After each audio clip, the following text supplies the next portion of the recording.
For fuck's sakes, I've been restarting this video for like 4 times. Last time I forgot to record audio. Now, audio is recording. Discord is shut the fuck off. My cooking fucking pie is done. So, let's get into some fucking DVDs. The first batch is a bunch of stuff I picked up from a store in Ottawa that sells used records, DVDs, Blu-ray, a bunch of shit, and it's probably the only place in Ottawa where you can find used movies like this.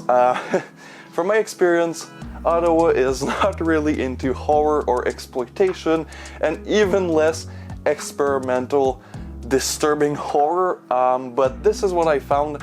Bunch of pretty cool out-of-print DVDs, and the first one, Cop Killers from Shriek Show. So already, you know, it's been out of print for a long time.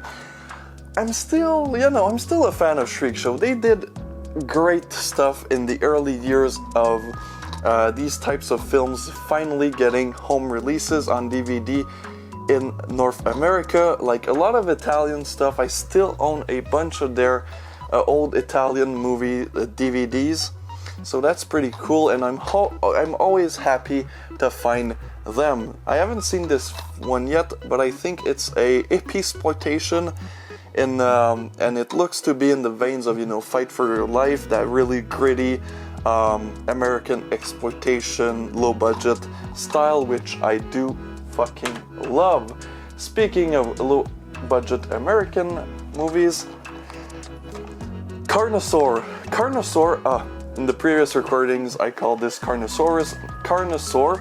I think I'm no dinosaur expert, I'm not 5 years old anymore. This was in response to the phenomena of Jurassic Park in the 90s. Roger Corman was basically like, yo motherfuckers, we can do this shit. And that's exactly what they did. Now I'm pretty excited about this, and I'm gonna be 100% honest with you guys. I don't like Jurassic Park.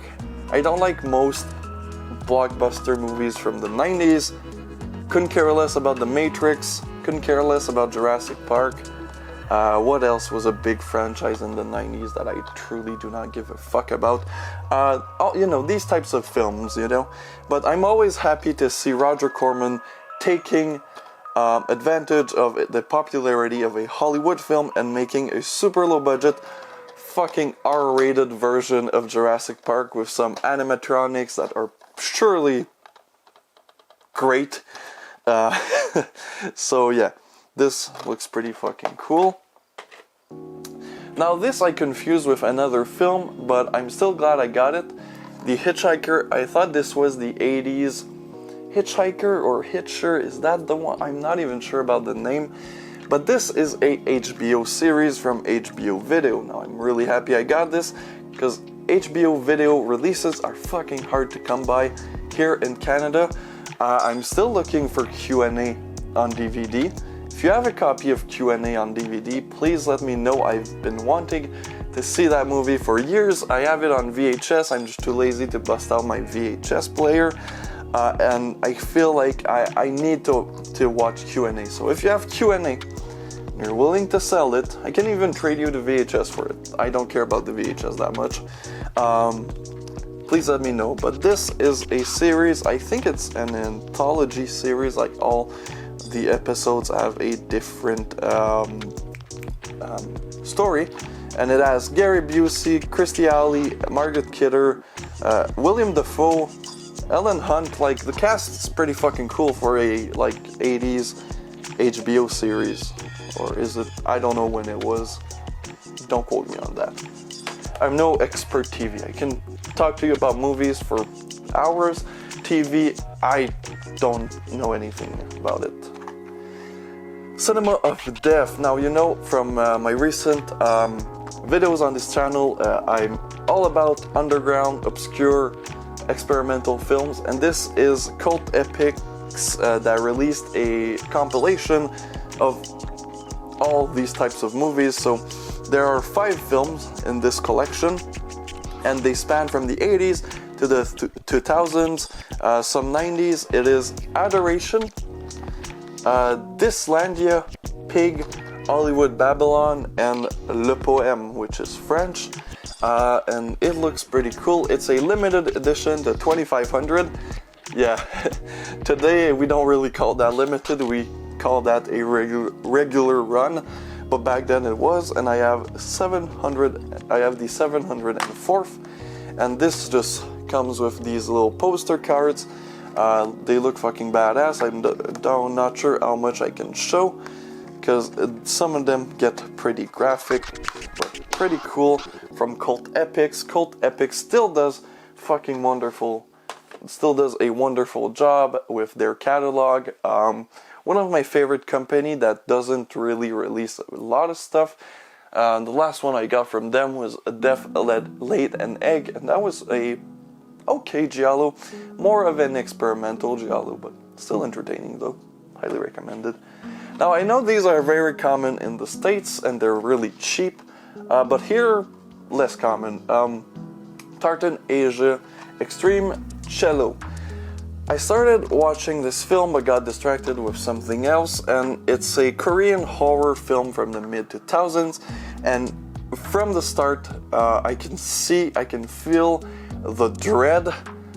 J-horror and K-horror during that time were really fucking, like, you can feel the dread, depressing, like Ring. The Ring, the original Japanese The Ring, are amongst some of the most depressing horror films ever.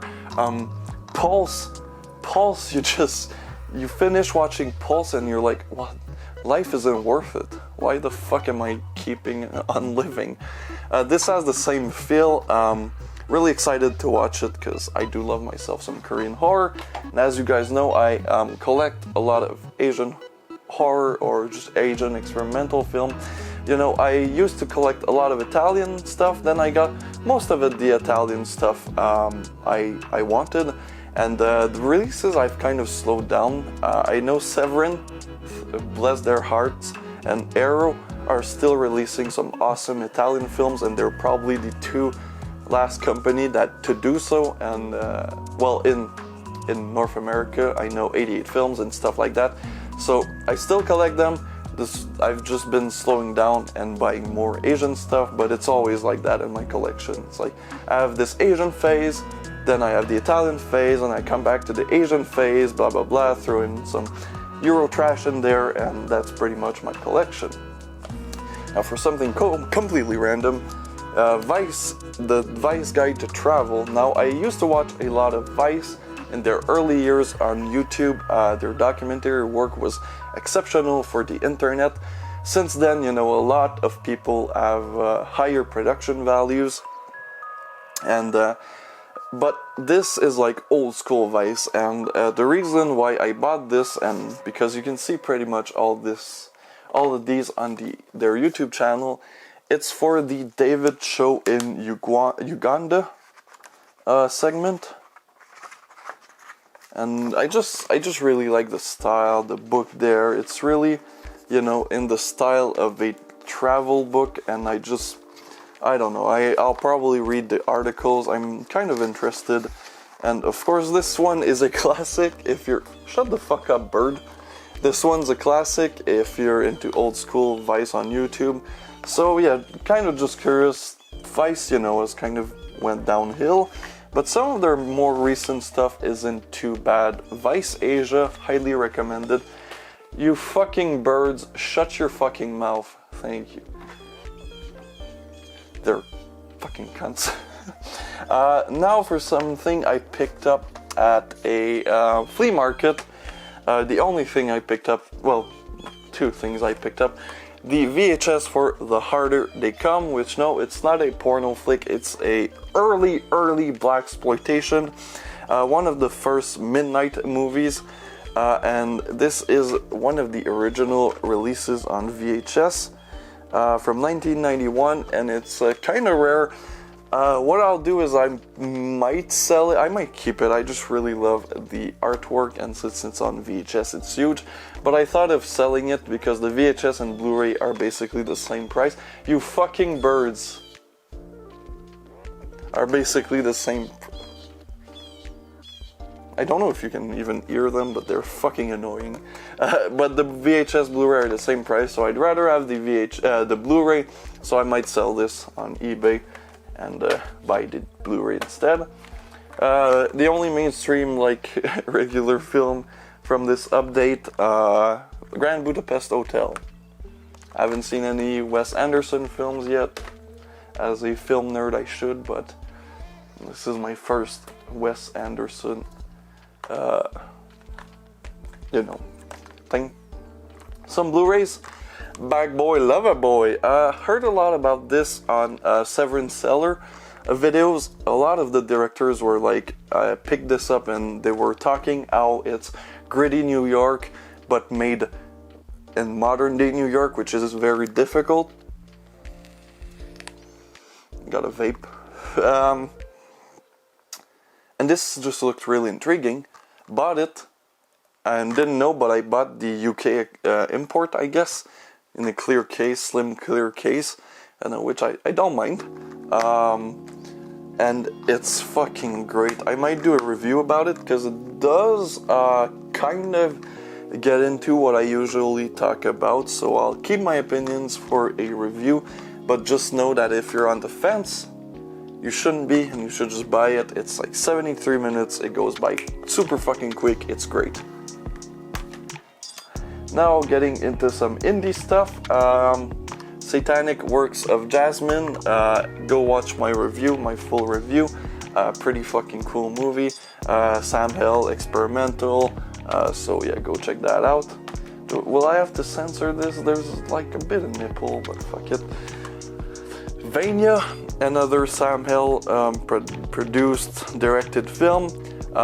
Looks pretty cool, I haven't seen it yet. Signed by Sam Hell and Angel, which I guess is the actress that plays in this. Looks pretty fucking cool. Sam Hell, it's a Baroque house release, so it comes with that, pretty fucking cool. And they look pretty badass on the shelf together, these Baroque house releases. Might be a spoiler for this week's review. I'm not even sure if I'll talk about this film this week. But A Tumbling Doll of Flesh, a film by, what's the guy's name? Tamakichi Anaru. So I have also Women's Flesh, My Red Guts. This is his pseudo-snuff porn film, and this is the cover. You'll see when you get it from the mail. Massacre Video, pretty fucking cool release. And this is the flip cover, which is all in Japanese, and it's kind of a throwback to the original VHS release. And again, there's titties. But here's what the back looks like. Pretty excited to see it. I haven't seen it yet, that's why it might be next week's review, because I've been wanting to see it for so fucking long, but I'm not sure yet. The Violent Shit Collection. This was this week's review. The first one fucking sucks. Fourth one, and there's an extra disc with Zombie 90 Extreme Pestilence, and they do come 2 on each disc, which is pretty fucking cool, and Zombie 90 comes on its own disc. Pretty excited to get this. Wanted to see the Violent Shit Collection for so fucking long. It's been like on my list since basically Cinema Snob posted his reviews like back in 2011, 2010 even, I don't know. And final one, Barf Bunny, which I also did a feature-length review, and tonight at 9 p.m. Eastern Standard Time, Jonathan Doe releases a trailer for his newest film, the second part of his erotic grotesque nonsense series, and I'm pretty fucking hype about it, and looks pretty cool. So this movie is great. I'm gonna end this video right now because I'm about to fucking sneeze because fucking allergy. So see you guys next week.